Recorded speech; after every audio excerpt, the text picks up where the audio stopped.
Téléspectateurs de la chaîne YouTube Jonas Lonkutumpa, la chaîne officielle, suivez désormais votre nouvelle émission Va et dis-leur. Va et dis-leur, c'est l'histoire d'une vie transformée par Jésus-Christ après avoir servi le diable pendant 25 ans. Va et dis-leur, c'est l'histoire du pasteur Jonas Lonkutumpa la Yedidia, aujourd'hui serviteur de Dieu, jadis sataniste. Hormis le témoignage du pasteur Jonas, plusieurs thématiques seront abordées dans différents numéros de cette émission. Pour ne rien rater, abonnez-vous sur votre chaîne Jonas Lonkutumpa, la chaîne officielle. Ça a toujours été pour nous un réel plaisir de vous servir. Bien-aimés dans le Seigneur, vous tous qui nous suivez partout au monde, nous vous disons bonjour et bienvenue dans ce numéro de l'émission Va et dis-leur. Va et dis-leur, c'est l'histoire d'une vie, une vie transformée par Jésus-Christ. Et nous sommes très contents d'être de votre en cette journée et nous avons le réel plaisir de recevoir une fois de plus l'homme de Dieu, le pasteur Jonas Lonkutumpa. Il est avec nous, il va devoir poursuivre son témoignage. C'est vrai, vous êtes nombreux, vous qui nous écrivez, vous qui manifestez l'intérêt de suivre ce témoignage, de suivre cette émission Va et dis-leur. Alors aujourd'hui, nous recevons une fois de plus le pasteur Jonas. Il va poursuivre son témoignage. En tout cas, restez branchés. Et je vous rappelle, si vous ne vous êtes pas encore abonné sur notre chaîne, n'hésitez pas à le faire. Jonas Lonkutumpa, la chaîne officielle. C'est sur cette chaîne que vous êtes. Et là, nous allons les recevoir l'homme de Dieu, le pasteur Jonas. Bonjour, pasteur. Bonjour, frère Teddy. C'est pour nous un réel plaisir de vous recevoir encore. Le plaisir est partagé. Et c'est vrai que lorsque nous vous voyons en vie, nous disons que c'est la grâce. La grâce de Dieu, oui, la grâce. Et nous disons gloire à Dieu du fait qu'il nous garde tous en vie. Alors, aimable internaute, vous tous qui nous suivez de partout, il est là, l'homme de Dieu. C'est vrai que vous avez eu à nous écrire, nous vous avons lu, et en tout cas, ne vous en faites pas. Nous organiserons une émission pour répondre à toutes vos préoccupations, à toutes vos questions. Mais aujourd'hui, nous allons essayer de répondre à quelques préoccupations bien avant de poursuivre le témoignage. Nous allons répondre à quelques préoccupations des internautes qui nous ont posé quelques questions, et surtout concernant l'homme de Dieu, le pasteur Jonas. Je pense que vous êtes prêt à répondre à une ou deux questions à ces sujets-là? Je suis prêt à répondre à n'importe quelle question. Voilà. Alors, quelques internautes ont voulu savoir votre relation actuelle avec le pasteur Christian. Parce qu'il y a eu des choses qui se sont racontées sur les réseaux sociaux à votre sujet et surtout à ce qui concerne votre relation avec le pasteur Christian. Bon, quel pasteur Christian d'abord? Quel pasteur Christian? Bon, non, en fait... Parce qu'il y en a beaucoup. Les pasteurs chrétiens que je connais, il y en a beaucoup. Alors j'aimerais savoir c'est quel pasteur Christian? Il paraîtrait que vous avez eu à passer sur une chaîne en ligne, une chaîne YouTube, sur laquelle vous avez reçu par un certain pasteur Christian, et par après il y a eu des choses qui se sont racontées sur vous. Bon, en fait, de nature, je n'aime pas parler en mal des hommes de Dieu, selon que la Bible nous dit ne touchez pas à mes rois. Je reconnais que le pasteur Christian Ben Boulba, Ben Boulba de Kinshasa, c'est un homme de Dieu. J'ai du respect pour lui et de la considération pour lui et son épouse, maman Tania.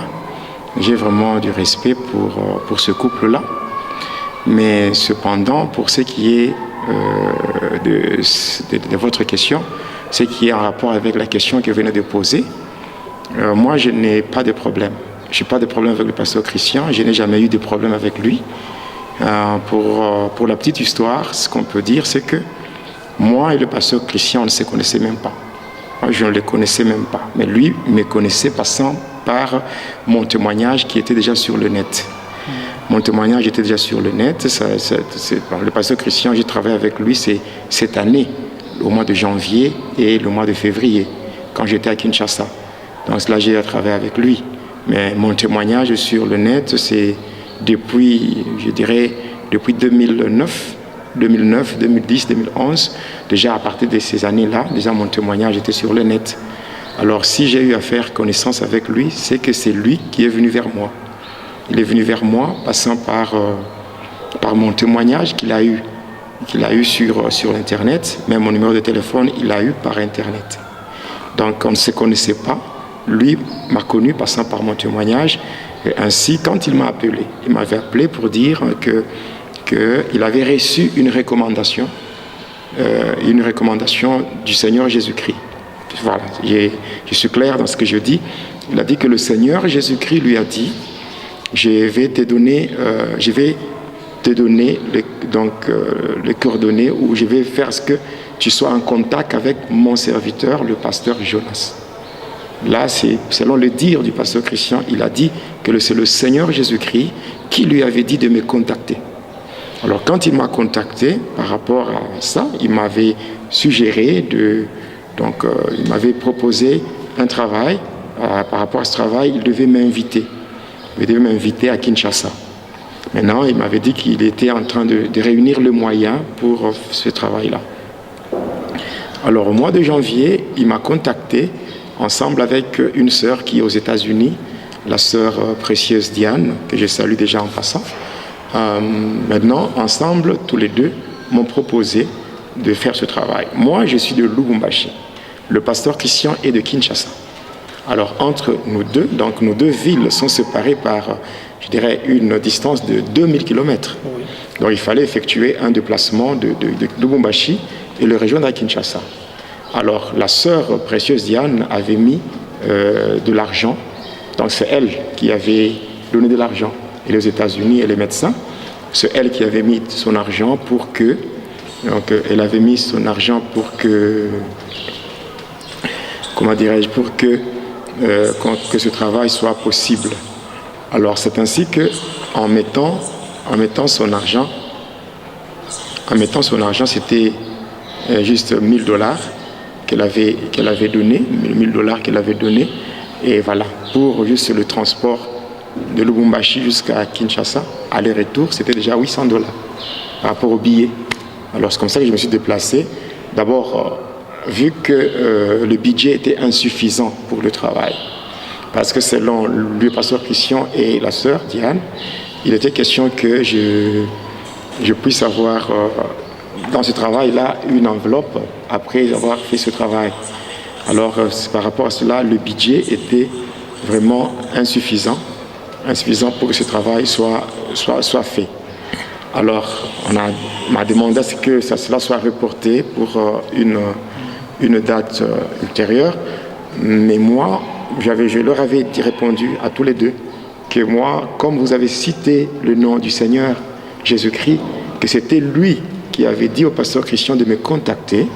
Voilà pourquoi j'ai dit non, vu qu'il y a juste le transport. Voilà. Moi, je préfère travailler pour le Seigneur, parce que vous avez dit que c'est le Seigneur qui vous a demandé de me contacter. Lorsque même si vous demandez au pasteur Christian, c'est un homme de Dieu, il va confirmer ce que je dis. Et c'est comme ça que j'ai quitté ma maison, j'ai quitté ma famille, j'ai laissé ma femme et mes enfants. Je suis parti à Kin pour un travail de 5 jours. Et après ce travail-là, on a terminé. Donc quand on a fini le travail, qu'est-ce que moi je fais après avoir terminé ce travail-là? Qu'est-ce que je fais? Je suis rentré chez moi. Et le pasteur Christian a eu à tourner avec moi des émissions. Il m'a dit que c'était pour sa chaîne YouTube. Et Dieu m'est témoin, le pasteur Christian est témoin, je ne lui ai rien demandé. Rien demandé. Dieu m'est témoin. Je le dis bien, Dieu m'est témoin. Le pasteur Christian, c'est un homme de Dieu, il peut confirmer ce que je dis. Je n'ai rien demandé. Et quand on s'est séparés, en bon terme, moi, lui et sa femme, Maman Tania, parce que des fois, on faisait des émissions avec sa femme. Lui, le pasteur, jouait le rôle du caméraman. Et c'est comme ça qu'on a travaillé. Et quand on a fini, on s'est séparés. Donc je reconnais que le pasteur Christian, avec la sœur Diane, dans cette somme de $1000 qui avait été donnée, il y avait 400 x 2, parce qu'aller-retour, c'était $800. Et le reste, c'est le pasteur Christian qui était avec ça. Et ça a servi pour mon séjour. Donc, c'est lui-même qui gardait ça. Ça a servi pour mon séjour. Donc, je pense que c'est tout. Et après, j'ai quitté Kinshasa. J'ai quitté le pasteur Christian. Je suis allé dans un autre endroit où j'étais logé dans un hôtel par une de mes filles dans la foi. Et après, on avait fini le contrat avec le pasteur Christian selon sa demande. Mais cependant, comme j'étais encore à Kinshasa, il venait me suivre à l'hôtel où j'étais logé. Et là, on faisait encore d'autres émissions. Et je répète encore, je n'ai rien demandé. Et on s'est séparés, je suis parti. Et c'est tout. Et il arrive des fois que vous puissiez vous appeler au téléphone? Oui, mais même quand je suis arrivé à Lubumbashi, chaque fois qu'il y avait des petits problèmes, ça et là, des problèmes d'insécurité et tout, le pasteur Christian m'appelait pour me demander comment ça évoluait, et puis aussi pour me dire, pour me soutenir dans la prière, et c'est tout. Sinon, moi, personnellement, je garde de bonnes relations avec le pasteur Christian. C'est une relation qui s'est créée. Alors, en fait, c'était une préoccupation des internautes, tellement qu'ils ont voulu savoir les rapports ou les relations qu'il y a entre vous et le pasteur Christian. Je ne sais pas trop, mais c'est une question qui a été posée. Alors, je voulais un peu que vous puissiez apporter de la lumière à ces sujets. Oui. Donc, c'est ce que je viens de dire. Moi, avec le pasteur Christian, on ne se connaissait pas. On s'est connus parce qu'il a dit que le Seigneur lui a demandé de m'appeler pour faire un travail. Et ce travail a été fait. Donc, ce travail a été fait. Et je pense que c'est tout. Donc, il est dans ce ministère, je suis dans mon ministère, et c'est tout. Donc, si il a besoin de moi, il va m'appeler. Si moi j'ai besoin de lui, je vais l'appeler. Et nous gardons ces relations-là. Mais en fait, le travail pour lequel nous avons été réunis, on l'a déjà fait. Oui. Et il a pris tout ce travail, il l'a mis sur sa chaîne YouTube et ça passe. J'ai dit merci parce que on a travaillé ensemble pour la gloire du Seigneur. Ouais. On a travaillé ensemble, c'est bien. C'est bien. Et maintenant, lui continue son chemin. Moi aussi, j'ai fait ma route. Et sinon, il n'y a pas de problème entre nous deux. Voilà. Alors, vous avez compris, le pasteur Jonas a répondu à votre préoccupation. Alors, la relation, elle est bonne, c'est selon lui. Il n'y a rien entre lui et le pasteur Christian. Alors, nous allons poursuivre le témoignage, pasteur. La fois dernière, vous étiez en train de parler des... Avant de poursuivre là, il y a une préoccupation qui est venue de certains des internautes. Et les gens cherchaient à connaître, je suis motivé par quoi quand je donne ce témoignage. Il y en a d'autres qui croient que je suis motivé par l'argent ou quoi que ce soit. J'aimerais être clair à ce sujet. Moi, je suis motivé par l'œuvre de Dieu. La preuve, c'est que d'abord, avant d'être au service du Seigneur, je ne souffrais pas par rapport à la vie financière. Donc, j'ai dû quitter l'argent pour chercher Jésus. Parce que l'argent que j'avais, c'était une distraction qui pouvait m'amener en enfer. Mais j'ai quitté l'argent pour chercher Jésus. Et donc, tout ce que je fais, je le fais pour la gloire de Dieu. Il n'y a rien, il n'y a aucun intérêt. Donc, l'œuvre de Dieu, d'ailleurs, ce n'est pas une source lucrative. Non. Donc, tout ce que je fais, je le fais pour la gloire de Dieu. Donc, comprenez-moi bien, ce que je fais, je le fais pour la gloire de Dieu. Donc, je ne suis pas motivé par l'argent. D'ailleurs, je n'ai jamais, dans toutes les églises, dans tout le pays où je suis passé pour donner le témoignage, je n'ai jamais demandé quoi que ce soit. Je n'ai jamais exigé. Cependant, il y a beaucoup de gens, beaucoup de pasteurs qui ont eu à m'exploiter dans leurs églises pour des intérêts. Moi, je travaille, après, au final, moi, je ne reçois rien, je pars. Et je n'ai jamais manifesté de plainte, aucune plainte. Je n'ai jamais manifesté de plainte, je n'ai jamais manifesté aucune réclamation. Cependant, il y a d'autres églises, quand je travaille, disent non, nous devons bénir l'homme de Dieu, on le fait. Et il y en a d'autres, on ne le fait pas, mais je pars. Ce que moi, ce que je veux, c'est donner mon témoignage pour la gloire de Dieu, afin que même une seule personne soit sauvée. Et c'est vraiment ce qui est vraiment ma motivation. Voilà. Donc votre motivation, c'est servir Dieu. Le salut des âmes. Le salut des âmes. Ouais. Alors c'est très important de retenir, bien-aimés dans le Seigneur, c'est très très important de retenir cela parce que le pasteur Jonas est là et il se donne, il se sacrifie pour l'œuvre de Dieu et sa préoccupation majeure, c'est le salut des âmes. Téléspectateurs de la chaîne YouTube Jonas Lonkutumpa, la chaîne officielle, suivez désormais votre nouvelle émission Va et dis-leur. Va et dis-leur, c'est l'histoire d'une vie transformée par Jésus-Christ après avoir servi le diable pendant 25 ans. Va et dis-leur, c'est l'histoire du pasteur Jonas Lonkutumpa la Yedidia, aujourd'hui serviteur de Dieu, jadis sataniste.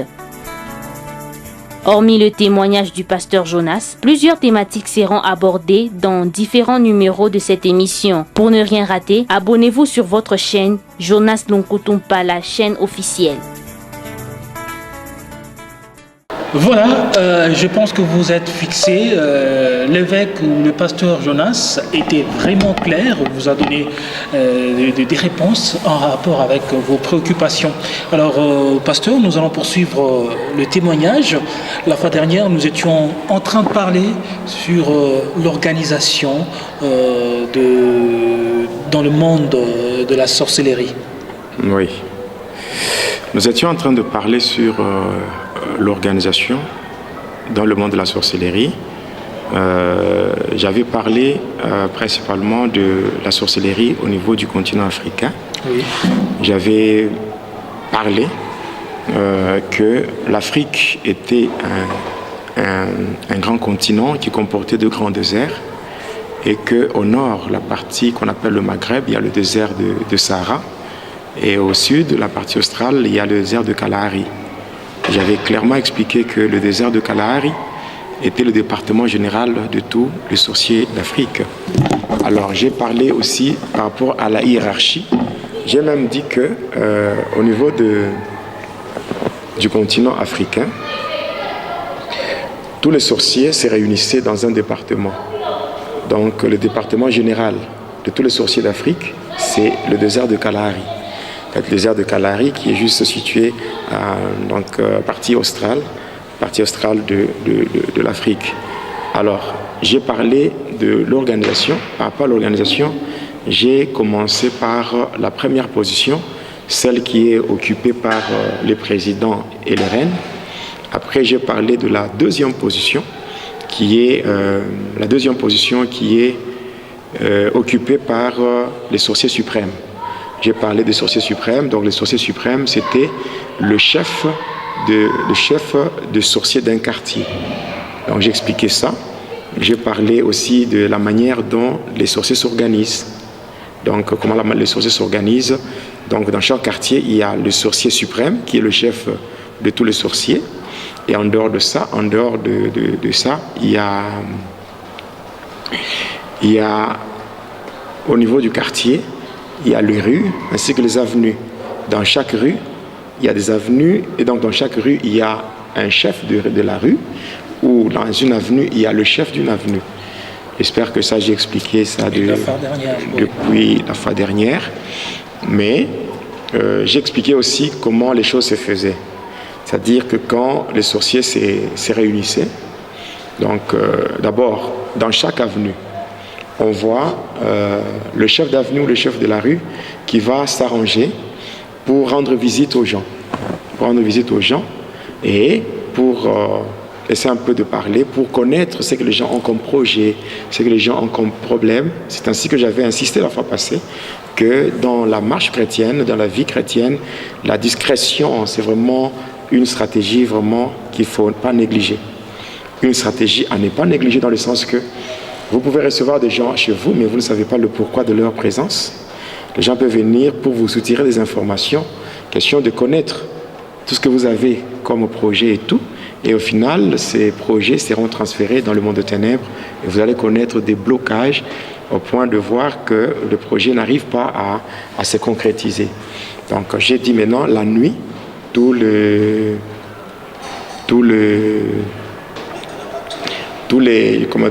sorciers se réunissent. Ils se réunissent au croisement des avenues. Et c'est là que le sorcier suprême, qui est le chef de quartier, il va se mettre seul, là, au croisement des avenues. Maintenant, les chefs des rues ou le chef d'avenue commencent à passer à tour de rôle pour donner le rapport, donc les différents rapports qui ont été prélevés dans les différentes familles qui sont situées sur leurs avenues respectives. Et après cela, maintenant, le chef de quartier, qui est le sorcier suprême, lui seul, va s'envoler pour aller dans le département général qui est situé au niveau du désert de Kalahari. Maintenant, dès qu'il est là-bas, là, il y a des prisons spirituelles dans lesquelles on doit bloquer tout ce qui a été cité. Si c'est le mariage, si ce sont les affaires, le business, je ne sais pas, la fécondité et tout, ces choses-là seront placées dans des prisons spirituelles. Maintenant, si la chose qui est placée dans une prison spirituelle appartient par exemple à une personne X, maintenant qu'est-ce qu'on va faire? On va chercher dans la famille de la personne. On va chercher un sorcier ou une sorcière. Alors, le sorcier-là sera utilisé comme un geôlier et on va lui demander de s'asseoir sur ce qui a été pris. Par exemple, le mariage, quelqu'un peut s'asseoir sur ce mariage-là. Et ainsi, la personne qui doit entrer dans ce mariage, dans ce monde ici, ça sera difficile. La personne va faire tout ce qui est en son pouvoir, mais rien ne peut marcher. Pourquoi? Parce qu'il y a quelqu'un qui est assis. Donc il y a une personne qui est assise sur ce qui est cherché. Alors, pasteur, et si par exemple, vous, la famille ciblée est, prenons en RDC, oui. Et qu'en RDC, il est là avec ses enfants, il n'y a pas un sorcier. Comment est-ce que l'on peut trouver notre sorcier de la famille? Est-ce qu'on peut, dans le monde sorcellerie, qu'il y a une façon de connaître que dans telle famille ou de contacter tel sorcier, ça s'est fait comment? Mon frère, là c'est une erreur. Dans ce monde ici, il n'y a aucune famille, je dis bien aucune famille, où les sorciers sont absents. Donc dans toutes les familles du monde, pas seulement en Afrique, dans toutes les familles du monde, si il n'y en a pas au niveau de la famille restreinte, c'est que dans la famille élargie, ils sont là. Ce sont les agents du diable placés pour contrôler la famille et lui transmettre le rapport.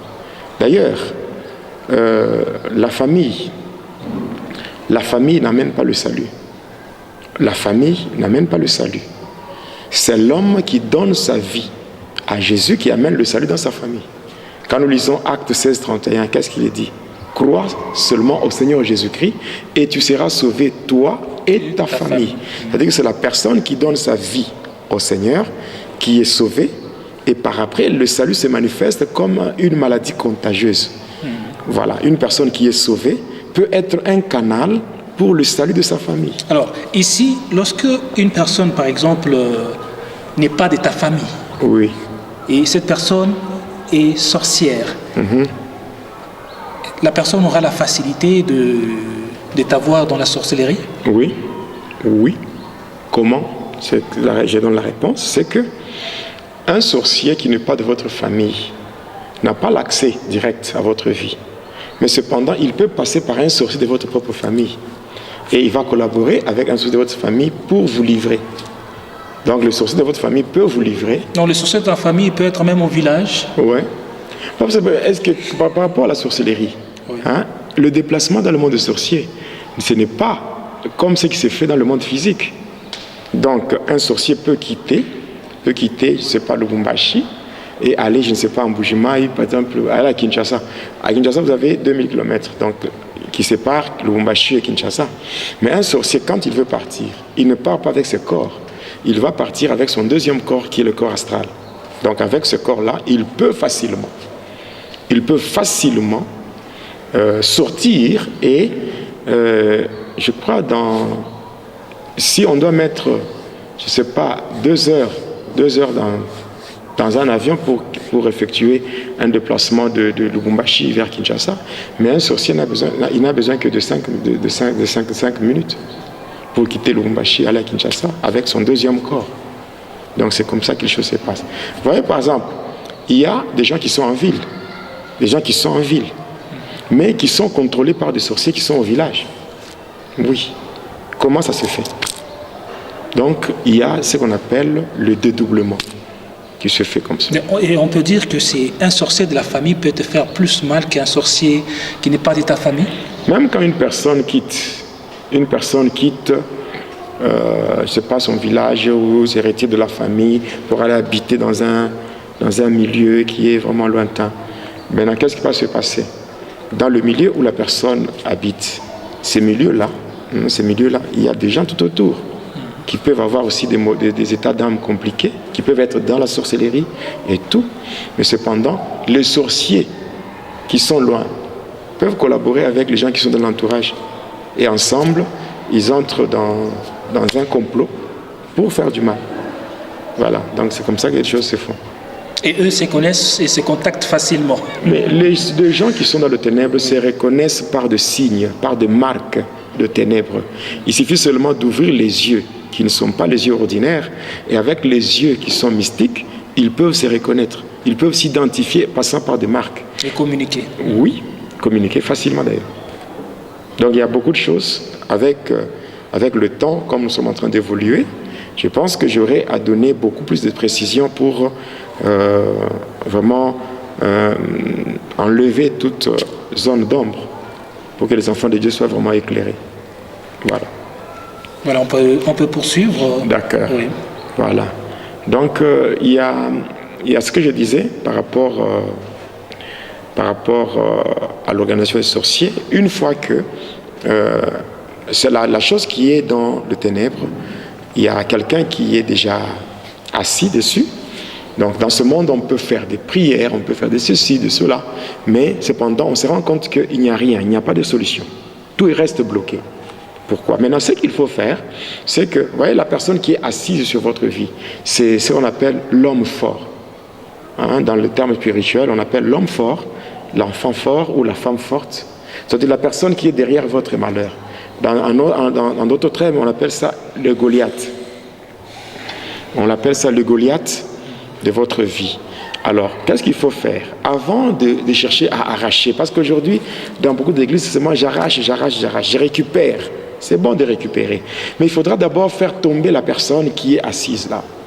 S'il y a une personne qui est assise, la personne qu'on a placée comme étant un geôlier, qu'on a placé pour gérer ce qui vous appartient, à ce moment-là, il faut d'abord faire une guerre, faire tomber la personne. Dès que la personne tombe, maintenant, vous pouvez récupérer facilement ce qui avait été bloqué.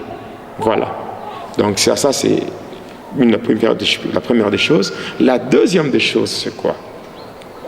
C'est que dès que le chef de quartier, qui est le sorcier suprême, dès qu'il a déjà récupéré toutes les informations du quartier, il amène ça dans le département général.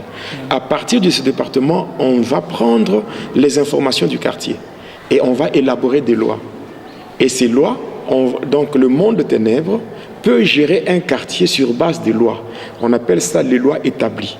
C'est ainsi que vous allez voir, il y a certains quartiers où les gens ne se marient pas. Il y a des quartiers où les gens ne terminent jamais les études, où il y a des quartiers où il y a une forte prostitution. Voilà, des quartiers où les gens n'évoluent pas dans leurs activités commerciales. Donc, et il faut seulement faire un constat. On est dans un quartier, les choses ne marchent pas. On essaie de changer de milieu. On arrive dans un quartier, mais ce qui ne marchait pas de l'autre côté, ça commence maintenant à marcher. Et on m'a parlé, c'est pas plus qu'il y a 2 jours, d'une avenue là où il y a un quai de veuves. Voilà, il y a toutes ces choses-là, ce sont des lois établies par les sorciers. Mais cependant, étant de chrétiens, nous n'avons pas à nous déplacer parce que les sorciers ont établi leurs lois. Il n'y a rien que le diable a créé, il n'y a rien que le diable a créé, il n'y a rien que les sorciers ont créé. Donc, tout le quartier, tous les différents quartiers de la ville, du pays, et tout ça appartient à Dieu. Et comme ces lois qui sont établies ne viennent pas de Dieu, donc on a le pouvoir de les arracher. Comme il est dit, tout ce que le Père n'a pas planté, sera déraciné. déraciné et jeté au feu. Donc on a le pouvoir de détruire toutes les lois. Alors ici, j'aimerais que vous puissiez parler un peu de comment arriver, parce que vous avez parlé du géant qui est le Goliath, qu'il faut vraiment renverser. Alors c'est là qu'il y a aussi le problème. Comment arriver à faire un bon combat qui peut arriver à renverser les Goliaths et à récupérer sa bénédiction. Ici, il faut être initié à la prière du combat spirituel. Oui. Et puis, il faut connaître les 3 dimensions de la prière. Quand vous prenez Matthieu 7,7, vous allez voir ça. Le Seigneur parle de 3 dimensions. Il parle de la première dimension qui est liée au verbe demander. La deuxième dimension est liée au verbe chercher. Et la troisième dimension est liée au verbe frapper. Donc, on dit demander et on vous donnera. Chercher et donc demander et on vous donnera. Chercher, vous trouverez. Mais frapper et on ouvrira. Donc frapper, c'est une dimension qui est liée au combat spirituel. Là, il n'y a pas un problème de l'humilité, il n'y a pas un problème de cajoler l'ennemi. Ici, on frappe pour que l'ennemi puisse céder et laisser vraiment ce qu'il avait bloqué. Voilà, c'est ce qu'il faut faire. Je pense que j'avais déjà donné un enseignement même sur YouTube. J'ai donné un enseignement sur le mystère de la porte et les 3 manières de s'approcher de Dieu. Et c'est passant par cet enseignement, ceux qui veulent suivre ça sur YouTube, cet enseignement est déjà sur YouTube, peuvent voir les 3 dimensions et comprendre comment on fait ce combat spirituel. Alors partant de toutes ces lois-là qui seront établies dans la sorcellerie pour contrôler un quartier, pour diriger un quartier ou une commune, alors comment arriver aussi en tant que chrétien à s'échapper de ces lois? On ne s'échappe pas de ces lois, on les détruit. Les lois là doivent être détruites. Doivent être détruites parce qu'un enfant de Dieu ne peut pas être géré selon les lois du monde ténébreux. Cela veut dire que dans un quartier avec une loi des célibats, lorsque tu entres en tant que chrétien, cela ne... Non, il faut faire la prière parce qu'il est dit dans Josué 1,3 que tout lieu que fleura la plante de notre pied, le Seigneur nous le donnera en possession. Et prendre possession d'un lieu, c'est quoi? Prendre possession d'un lieu, c'est imposer silence à tout ce qui n'est pas de Dieu. Donc tous ceux qui ne confessent pas la Seigneurie de Jésus-Christ, qui ne reconnaissent pas la divinité de Jésus-Christ, on impose silence. Oui, parce que les démons ne peuvent pas agir seuls. Les esprits qui sont là pour concrétiser ces choses, ils se ces lois comme ordre de mission. Les lois sont élaborées. Maintenant, les démons viennent pour concrétiser, mettre en application ces choses-là. Maintenant, si, premièrement, les lois sont annulées, passant par le sang de Jésus-Christ, et de 2, imposer silence à ces sorciers, le tailler en pièces, les enchaîner et les conduire tout droit vers le lieu aride, et cela sans retour au nom de Jésus-Christ. C'est comme ça que les choses peuvent évoluer. Parce que le seul langage que les agents de ténèbres comprennent, c'est la violence. Parce que quand, dans le verbe demander, il n'y a pas la violence. On ne peut pas demander avec violence. Chercher, il n'y a pas de violence là-bas. On cherche, c'est qu'on réunit toutes, toutes les stratégies possibles pour trouver la chose qu'on cherche. Mais frapper, ça c'est...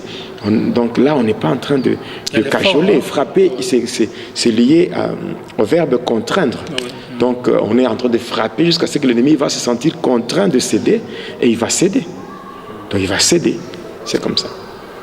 Et en fait, il faut avoir vraiment une vie axée sur Jésus-Christ pour arriver à le faire très bien. Bon, est-ce qu'on peut être chrétien si on n'a pas une relation avec Jésus?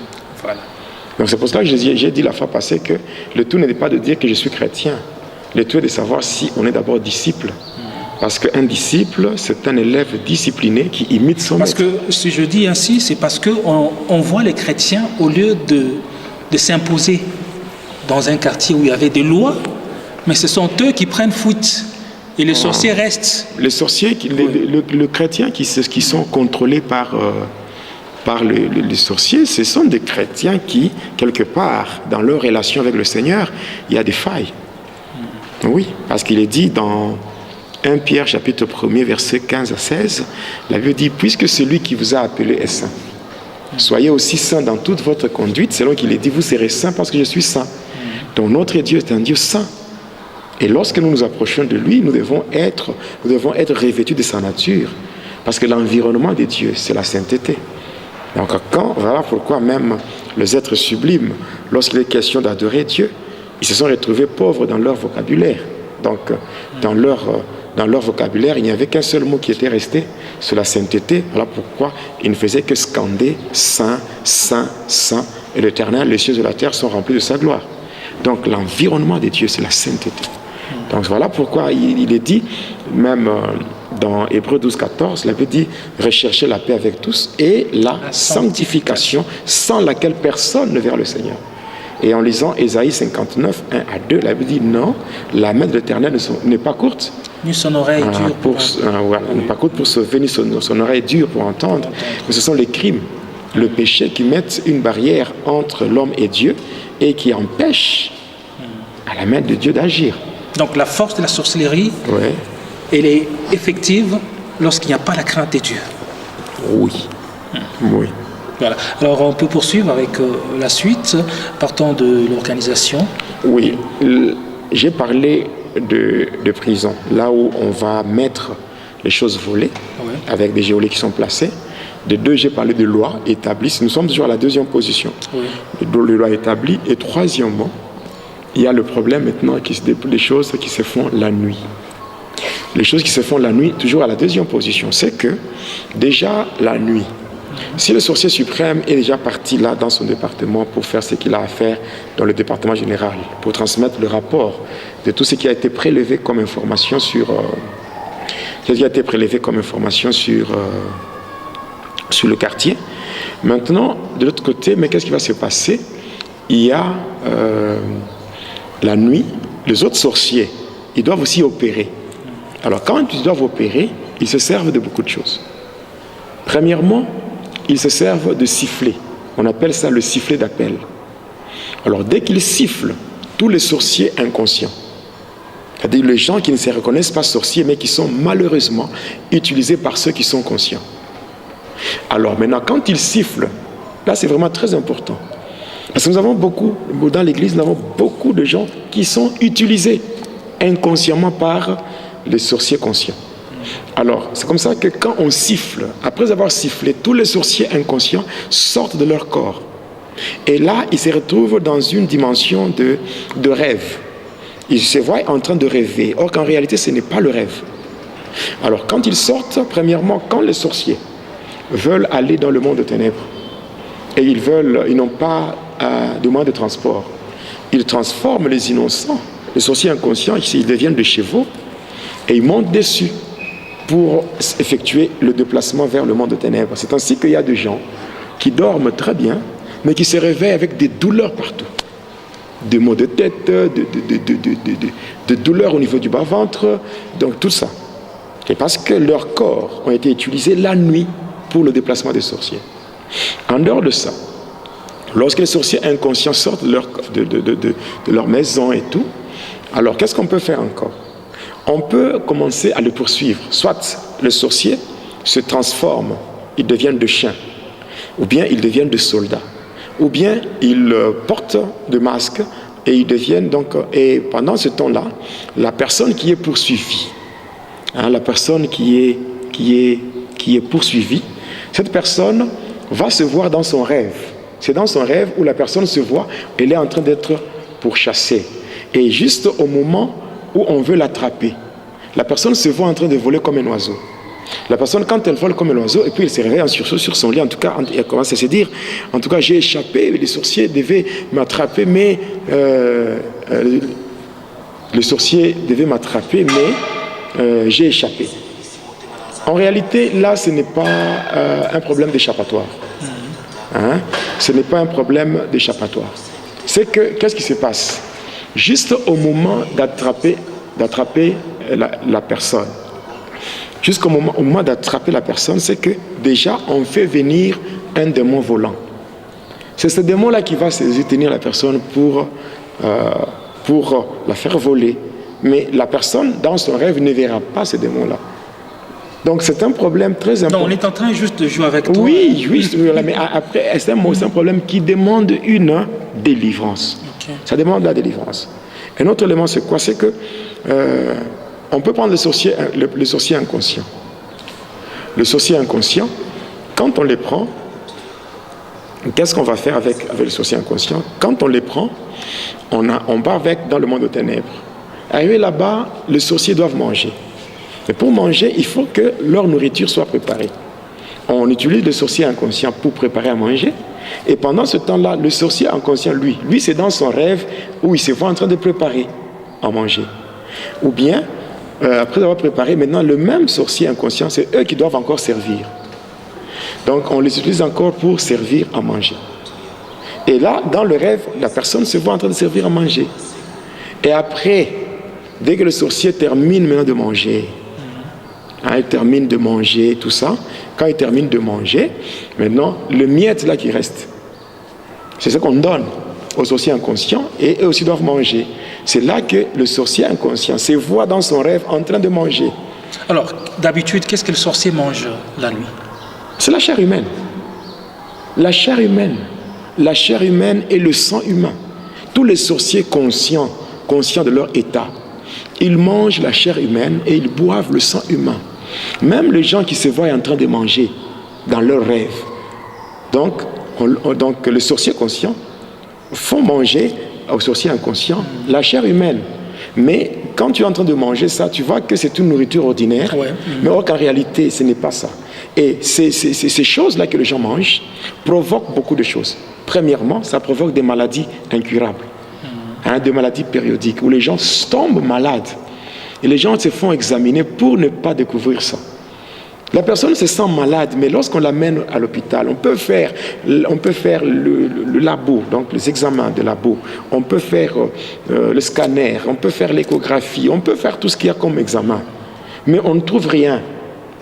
Et là, quand on ne trouve rien, même la médecine peut se déclarer impuissante. Ça crée aussi donc des maladies. Et là où la médecine humaine est impuissante, il y a Jésus-Christ.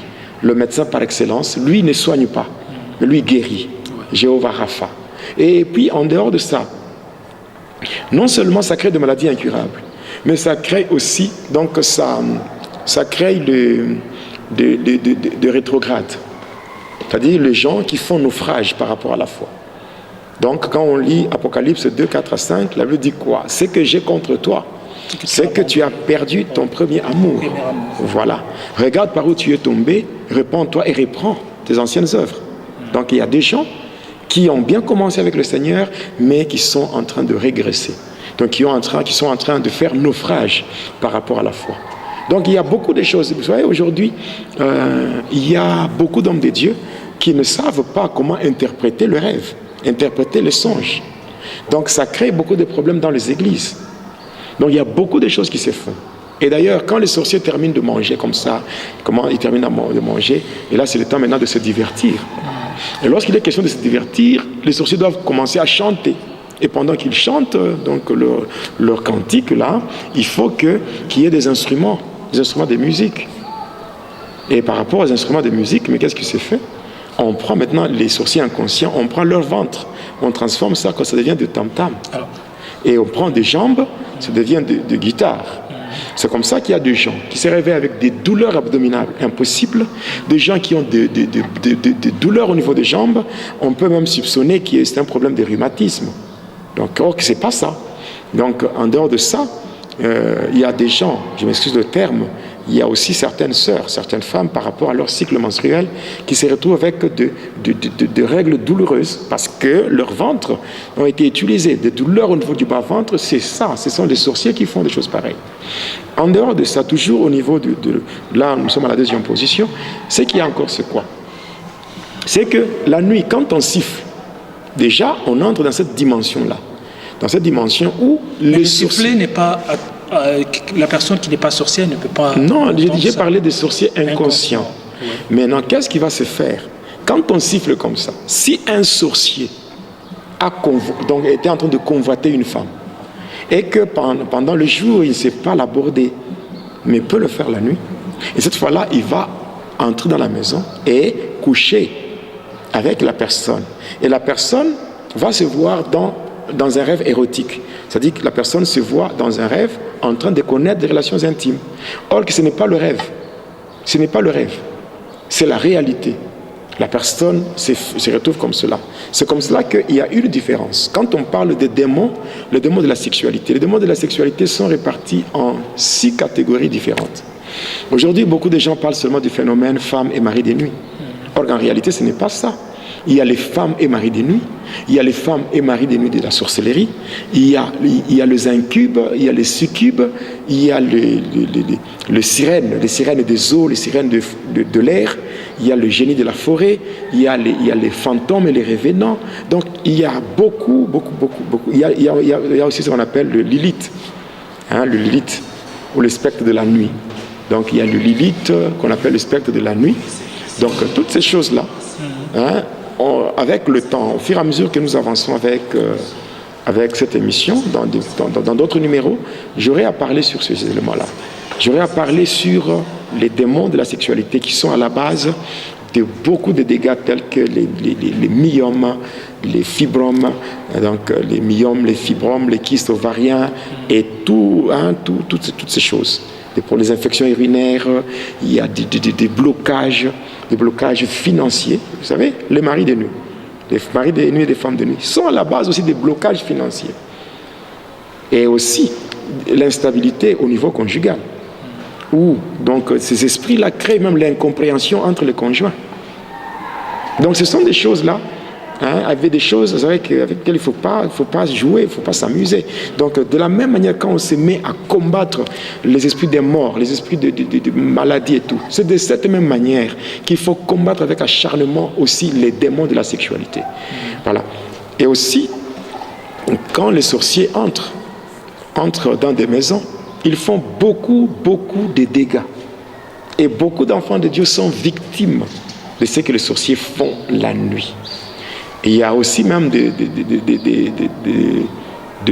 éléments qui leur permettent d'entrer dans des maisons. Vous savez, en lisant Osée 4:6, il est dit « Le peuple de Dieu périt parce qu'il lui manque la connaissance. » Oui, le peuple de Dieu périt parce qu'il lui manque la connaissance. Alors, maintenant, qu'est-ce qui se passe? Il y a 4 éléments que le monde de ténèbres ou les sorciers utilisent pour accéder aux différentes maisons, pour faire leur entrée, pour accéder aux différentes maisons. C'est que, d'abord, ce qu'il faut savoir, c'est que la nuit, quand les sorciers sont en plein vol, toutes les maisons des païens et de chrétiens hypocrites, ces maisons-là sont sans toiture. Il n'y a ni tôle, ni charpente, ni plafond, il n'y a rien. Et quand les sorciers sont en plein vol, ils regardent comme ça même dans des maisons. Ils regardent, ils voient tout pendant la nuit. Je dis bien les maisons de chrétiens hypocrites et de païens. Parce que être chrétien, ce n'est pas avoir une Bible. Être chrétien, ce n'est pas aller à l'église. Être chrétien, ce n'est pas prophétiser. Être chrétien, ce n'est pas parler en langue. Être chrétien, ce n'est pas être gentil. Non. Être chrétien, c'est craindre Dieu, marcher dans une nouveauté de vie, avoir une communion parfaite avec le Seigneur, marcher dans une harmonie avec le Seigneur, vivre dans la crainte de Dieu. C'est ça être chrétien. Il y a des gens qui sont des chrétiens des noms, c'est-à-dire les faux circoncis. Voilà. Alors, mais maintenant, toujours la nuit, nous quand on partait, on était agents de ténèbres, lorsqu'on partait en plein vol, donc on peut être dans des projections comme cela, ce n'était pas toutes les maisons qu'on voyait sans toiture. Il y avait d'autres maisons qui étaient entourées par des flammes de feu et on ne pouvait même pas s'approcher. On ne pouvait même pas s'approcher. Pourquoi? Parce que si on s'approchait, on devait tomber. Voilà. Et le matin, au petit matin, les gens pouvaient nous retrouver. C'est comme ça que quand on voyait ces maisons-là, on s'arrangeait pour dévier, de loin même. On fait tout pour dévier afin de ne pas tomber. Et ces maisons, ce sont les maisons de vrais chrétiens. Alors, ici, et le comble de tout ça, c'est que les maisons qui sont environnantes, donc les maisons qui sont tout autour de ces maisons avec des flammes de feu, ces maisons aussi bénéficient de la protection. C'est-à-dire, il y a certains païens qui ne sont pas facilement atteints par les sorciers parce que justement parce que leur maison se situe à côté de maisons de vrais chrétiens. Voilà. Et quand nous lisons la parole de Dieu, notre Seigneur est vraiment fidèle. Quand nous lisons dans le livre d'Abdias, Abdias chapitre 1er, le verset 18, la Bible dit « La maison de Jacob sera un feu, et celle de Joseph sera une flamme. » Donc Dieu est vraiment fidèle. Maintenant, les 4 éléments qui permettent aux sorciers de descendre dans des maisons et de faire des activités maléfiques, c'est premièrement, ce sont les images. Il y a des gens qui ont dans leur maison des images d'un faux Jésus. Un Jésus avec un cœur rouge là, et un cœur qui émet des rayons lumineux. Un cœur rouge. Il y a des chrétiens qui ont dans leur maison les images d'une fausse Marie. Une dame qui est là avec aussi un cœur rouge là-bas, aussi, ou bien une dame qui a des pieds posés sur un serpent et qui a à sa tête, donc il y a des pieds nus posés sur un serpent. Il y a une femme qui a un bébé. Et qui a à sa tête une couronne de 12 étoiles. Et les gens croient que c'est Marie, la mère de Jésus. Oui. C'est pas vrai. C'est Marie Marguerite. Ça, celle-là, c'est une déesse du monde d'Armstrong que les gens mettent dans leur maison. Vous voyez, il y a des photos, donc de telles images où on voit par exemple en bas c'est écrit I am the way, the truth and the life, pour dire je suis le chemin, la vérité et la vie. Ce sont des distractions. Ou bien en bas c'est écrit Jesus is my Lord, donc Jésus est mon Seigneur. Jesus is my King, Jésus est mon roi. On écrit des choses pareilles. Ce sont des distractions. Et ce sont des distractions en réalité. En réalité, c'est la marque de la bête déjà. C'est du monde d'Armstrong, parce que je connais bien tout ce que le diable a déjà monté à partir du monde de ténèbres. Mais en fait, ces écrits-là, quoi c'est mauvais s'il y a des écrits... Ce sont des distractions, parce que... Seigneur. Non, en fait, les écrits n'ont pas de problème. Ça, c'est juste une diversion. Mais en réalité, c'est l'image qui est là. Cette image qui est là. Voilà. Il y a des maisons où il y a des chrétiens qui ont dans leur maison des crucifixes. Donc... une croix avec un Jésus mort, un Jésus cloué. Ça, c'est la manière que le diable a trouvé pour saboter l'œuvre de la croix. Parce que le diable, depuis qu'il est diable, il n'a jamais connu une défaite comme celle de la croix. C'est à la croix que le Seigneur l'a vraiment frappé. Oui, c'est là que le Seigneur l'a vaincu. Lui, avec tout son système, toute son armée. Parce que quand nous prenons Colossiens 2,15, il est bien écrit que le Seigneur les a dépouillés. Donc il a dépouillé les dominations, les autorités, les principautés. Il les a livrés publiquement en spectacle en triomphant d'elles par la croix. Donc l'œuvre de la croix, donc c'est là. Maintenant, pour chercher à saboter l'œuvre de la croix, c'est comme ça que le diable est en train de faire de toutes ces choses. Ce que nous devons savoir, c'est que le Seigneur Jésus-Christ n'est plus à la croix. Le Seigneur était à la croix, mais il a déjà quitté la croix il y a de cela plus de 2000 ans. Et d'ailleurs, toutes ces choses-là, les images et toutes ces choses que les gens mettent dans leur maison, c'est contraire à la parole de Dieu. Quand nous lisons Exode 20, le verset 4, il est dit « Tu ne te feras jamais des images taillées, ni des représentations quelconques, des choses qui sont dans les cieux, sur la terre ou plus bas que la terre. » Donc quand on fait des choses pareilles, on est dans l'abomination. Bon, en fait, cela est plus orienté par certaines églises. Oui, mais il y a des gens qui mettent des choses pareilles dans leur maison, par manque de connaissances, et ces gens s'attirent. S'attirent des malheurs, et par ces éléments qui sont dans leur maison, ça permet au monde de ténèbres, aux agents de ténèbres de faire leur entrée. Il est bien dit, parce que le Seigneur Jésus-Christ, le Seigneur Jésus... la place du Seigneur, ce n'est pas au mur. La place du Seigneur, c'est dans le cœur. Oui. Il est dit dans Galates 2,20, « J'ai été crucifié avec Christ. Si je vis, ce n'est plus moi qui vis, c'est Christ qui vit en moi. » Donc, la place du Christ, c'est dans le cœur.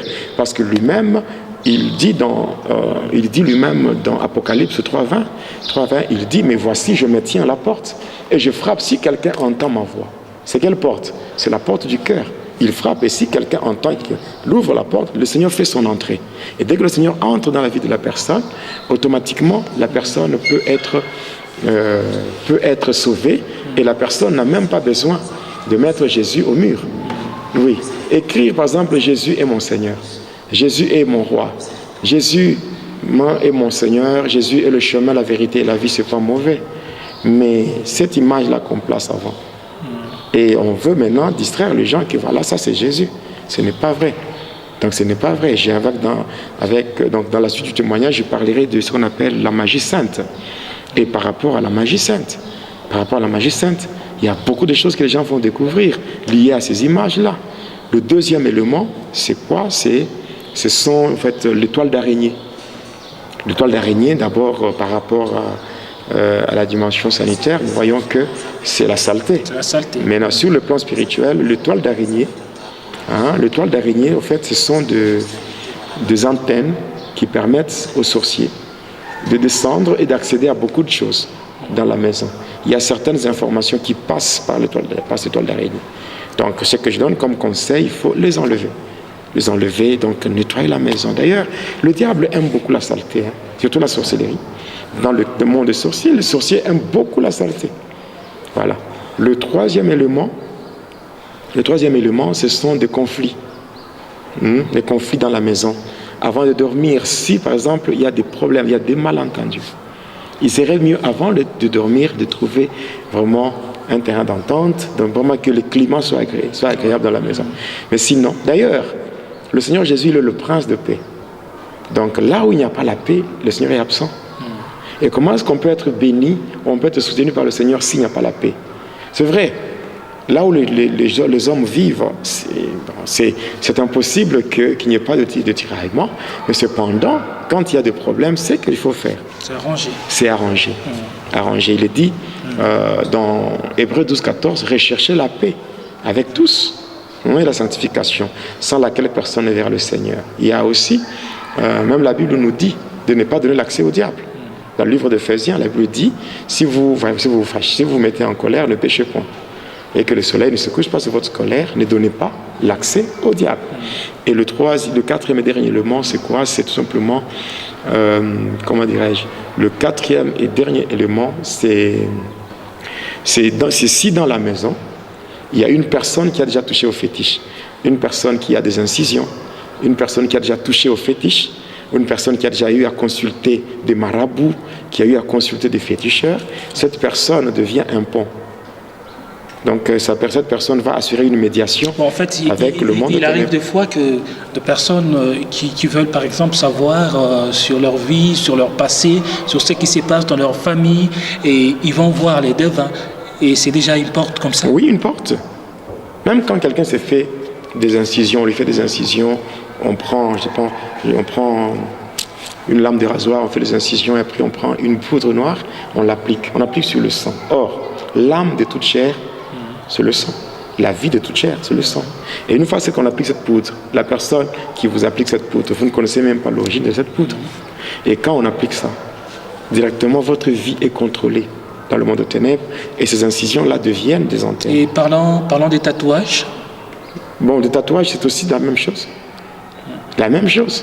Les gens qui se font des tatouages sur le corps et tout. Mais s'il le fait... Il y a l'encre qui est utilisée, et cette encre va toucher quoi? S'il le fait par simple plaisir ou par question d'esthétique. Non, il n'y a pas d'esthétique à abîmer le temple du Seigneur. Parce que ne savez-vous pas que votre corps est le temple du Saint-Esprit? C'est écrit dans 1 Corinthiens 6, 19. Mais si le corps est le temple du Saint-Esprit, c'est que c'est la maison, la demeure de Dieu. Et sur la demeure de Dieu, on ne peut pas mettre des choses qui ne reflètent pas la gloire de Dieu. Donc la question, c'est le fait de se faire des incisions, même si on n'a pas mis quelque chose de mystique ou de sorcellerie là-dedans, mais le fait qu'on s'est incisé soi-même, c'est déjà un péché. Oui, un péché, c'est écrit dans la parole de Dieu, dans le livre de Lévitique. Dieu interdit même des tatouages, c'est écrit dans la parole de Dieu. Donc, il y a beaucoup de choses. Quand on devient chrétien, être chrétien, c'est avoir une vie de discipline. Oui. Un chrétien, pour être chrétien, il est d'abord disciple, non? Oui. Et un disciple, c'est un élève discipliné qui imite son maître. Oui. Voilà. Alors, si il est arrivé que la personne avait fait cela pendant qu'il était encore ignorant, pendant que la personne était païenne, mais il s'est fait que la personne a donné sa vie au Seigneur et ça aura le même effet? Oui, si la personne ne se répand pas. Parce que la Bible dit, Dieu, sans tenir compte de temps d'ignorance, nous appelle à la repentance. Dans le livre des Actes des Apôtres, chapitre 17, Dieu nous appelle à la repentance. C'est-à-dire quoi? Ce qu'il faut faire, c'est qu'on doit d'abord se repentir par rapport à ce qu'on a fait parce qu'on a profané le temple de Dieu. Après cela, on supplie le Seigneur d'accorder le pardon parce qu'il est miséricordieux, compatissant, lent dans la colère, mais riche en bonté.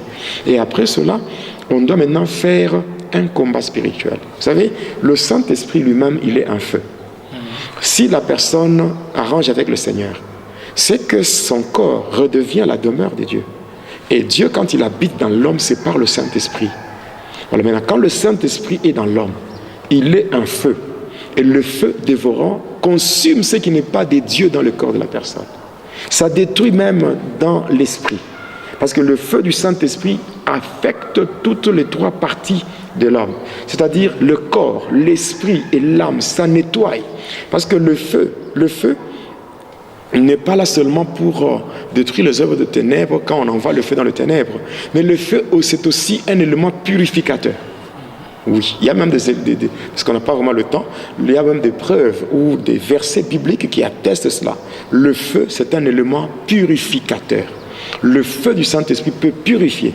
De la même manière que l'or est éprouvé dans le feu pour enlever de scories, c'est de cette même manière que le feu du Saint-Esprit peut brûler et consumer tout ce qui n'est pas de Dieu. Voilà. Voilà. Alors, aimables internautes, vous tous qui nous suivez de partout, vous avez bien suivi ces témoignages très édifiants avec le pasteur Jedidia Jonas. Il nous a parlé, et le but de ces témoignages, ce n'est pas pour vous apprendre la sorcellerie. Non, non. Mais le but de ces témoignages, c'est pour éclairer votre lanterne, vous permettre de connaître ce qui se passe dans le monde de la sorcellerie, et surtout en tant que chrétien, vous avez la parole de Dieu, vous avez la connaissance de la parole de Dieu, ça vous permet de mener une vie équilibrée et en tant qu'enfant de Dieu. Alors, et je peux aussi ajouter une chose. Oui. Il est dit, quand nous prenons déjà Ephésiens 5, oui. 8, à partir du verset 8, on descend. Oui. Il est dit quoi? Vous, autrefois, étiez ténèbres. Maintenant, vous êtes lumière dans le Seigneur. Hein? La Bible dit, marchez comme les enfants de lumière. La Bible dit, ne prenez plus part aux œuvres infructueuses de ténèbres, mais plutôt condamnez-les. Donc, passant par ce témoignage, nous sommes là pour condamner les œuvres de ténèbres. Et quand nous condamnons, il y a ceux-là qui se retrouvent. Parce qu'il y a ceux-là qui sont vraiment des innocents, qui peut-être, suite à une influence, suite à certaines contraintes familiales, les gens se sont retrouvés dans beaucoup de choses qui produisent beaucoup de malheurs, beaucoup de dégâts dans leur vie. Alors, passant par ce témoignage, nous sommes en train de dévoiler les œuvres de ténèbres, nous sommes en train de les condamner, question de permettre à ceux qui sont des victimes de la sorcellerie, de victimes des œuvres maléfiques, des œuvres sataniques, de prendre une position conséquente, de commencer premièrement par arranger leur relation avec le Seigneur, et après avoir arrangé la relation avec le Seigneur, passer à une autre étape qui consiste à faire un combat d'une manière acharnée contre les puissances de ténèbres, les forces du mal, parce que dans ce monde ici, il a même dit, le Seigneur, pendant le jour de sa chair, il a dit, depuis le temps de Jean-Baptiste jusqu'à maintenant, le royaume de Dieu est forcé. Ce sont les violents qui s'en emparent. Donc ici, il y a à faire le combat spirituel contre le puissant de ténèbres, faire tomber les œuvres sataniques et se retrouver vraiment dans la liberté. Voilà, vous avez compris. Alors, Pasteur Jonas, j'aimerais que vous puissiez faire une prière pour qu'on puisse terminer. Oui, merci. D'abord, merci pour votre disponibilité. Merci pour m'avoir invité dans cette émission. Et ce que je peux dire encore, c'est d'abord remercier les gens qui m'ont soutenu et qui continuent à me soutenir. Parce que vous voyez, il n'y a pas longtemps, j'ai fait un accident mortel. Oui. Il y a eu beaucoup de choses. D'abord, cet accident, c'est l'œuvre des agents de ténèbres qui ont fait leur complot pour chercher à me faire taire. mais que la gloire soit rendue au Seigneur Jésus-Christ, parce qu'il a fait ce que le complot et les projets de mes ennemis soient couronnés d'échecs. Un échec vraiment lamentable, parce qu'il y a une confusion totale. Malheureusement, ce que le Seigneur a révélé, il y a des gens qui ont même fait des sacrifices. Il y a des gens qui ont fait des offrandes au diable pour que le pasteur Jonas vraiment quitte le monde. Parce que le pasteur Jonas vraiment a mis mal à l'aise le serviteur de Satan par son témoignage. Alors on a tout fait. Moi, je ne suis pas un matérialiste, hein. J'ai perdu beaucoup de choses, mais ça importe peu. Mais cependant, je suis reconnaissant par rapport à la grâce que le Seigneur m'a accordée en m'épargnant, donc moi et ceux qui étaient dans le véhicule. Le Seigneur a fait que nous puissions échapper à ce qui était planifié. Alors là, je dis merci au Seigneur premièrement, et de deux, je dis merci à tous ceux-là qui me soutiennent. Tous les membres du ministère international Prions pour le monde, tous les membres de l'Église écrit ça, et tous les hommes de Dieu à travers le monde, les gens qui me soutiennent, donc tous ceux-là qui me soutiennent, passant par leur prière, vraiment ici trouver l'expression de ma profonde gratitude. Alors nous allons prier. Oui. Seigneur, mon Dieu, il est dit à la loi et au témoignage, car si on ne parle pas ainsi, il n'y aura point d'horreur pour le peuple. Seigneur, tu es venu dans ce monde en tant que lumière. Toi-même, tu es la lumière du monde, tu es venu pour éclairer le monde. Et après, tu as dit que nous aussi, nous sommes la lumière du monde. Et aujourd'hui, Seigneur, sachant très bien que le diable travaille dans ce monde, il a imposé le ténèbre dans ce monde par ses activités maléfiques. Et la parole déclare que les ténèbres ne régneront pas pour toujours. Tu nous as suscités en ce temps comme des instruments pour apporter la lumière. Et cette lumière, nous apportons passant par le témoignage. Ainsi, Seigneur, au nom de Jésus, que tous ceux qui ont suivi ce témoignage, tous ceux qui se retrouvent, et même ceux-là qui suivront après, Seigneur, tous ceux-là qui vont se retrouver, laisse que ta main qui n'est pas courte, que cette main touche, cette main qui est capable d'aller au-delà de ce que la main de l'homme ne peut pas faire. Que ta main agisse. Car je sais et je reconnais qu'il n'y a aucune circonstance qui peut demeurer constante devant ta main puissante et agissante. Alors, Seigneur, agis pour la gloire de ton nom. Viens, Seigneur, parce que moi, j'ai juste déposé une sémence. Cette sémence a besoin d'être arrosée. J'aimerais, oh Dieu, que cela soit arrosé par la puissance du Saint-Esprit et que cela puisse germer et que nous puissions voir les résultats. Le résultat que nous voulons voir, c'est le salut, la conversion, la délivrance que tu peux opérer dans la vie de toute personne qui s'approchera de toi en toute humilité. Alors je recommande tout le monde entre tes mains. Même ceux-là, oh Dieu, qui étaient dans la distraction, qui étaient encore dans une vie païenne, oh Dieu, qu'ils trouvent, passant par ce témoignage, une occasion de se réconcilier avec toi. Parce que tu es là. Tu es là et tu les attends à bras ouverts. Ainsi, mon Dieu, je bénis ton Saint-Nom. Je bénis, Seigneur, ton Saint-Nom. Je te lève parce que tu es Dieu. Le seul et l'unique vrai Dieu qui nous soutient et qui nous fait du bien. Le seul Dieu qui nous protège. Je recommande, oui, Seigneur, je recommande ma famille. Je recommande l'Église et Christ, le ministère Prions pour le monde. Je recommande le bien-aimé frère Teddy ainsi que le frère Boni. Tous les deux, je les laisse entre tes mains. Oui, Seigneur, nous avons besoin de toi, de ta protection. Merci pour tout ce que tu fais. Et nous disons, Seigneur, que la gloire, l'honneur, la puissance, la magnificence, la révérence ainsi que la majesté te soient rendues, car tu es Dieu. Le seul qui est digne d'occuper le trône de nos cœurs, car tu es notre roi. Que ton nom soit béni, au nom de Jésus-Christ. Amen. Amen. Alors vous étiez nombreux, vous qui nous avez suivis de partout, nous disons que nous vous aimons. Vous nous avez suivis sur Facebook et vous qui allez nous suivre sur la chaîne YouTube Jonas Lunkutumpala, chaîne officielle, nous disons que nous vous aimons. Alors n'hésitez pas, vous pouvez vous abonner sur cette chaîne YouTube Jonas Lunkutumpala, chaîne officielle, pour suivre la suite de ces témoignages ainsi que d'autres thématiques qui seront développées dans cette émission Va et dis-leur. C'est l'intitulé de cette émission que vous venez de suivre. Nous vous disons que nous vous aimons et surtout continuez à soutenir cette émission spirituellement, financièrement, matériellement, sur tout le plan.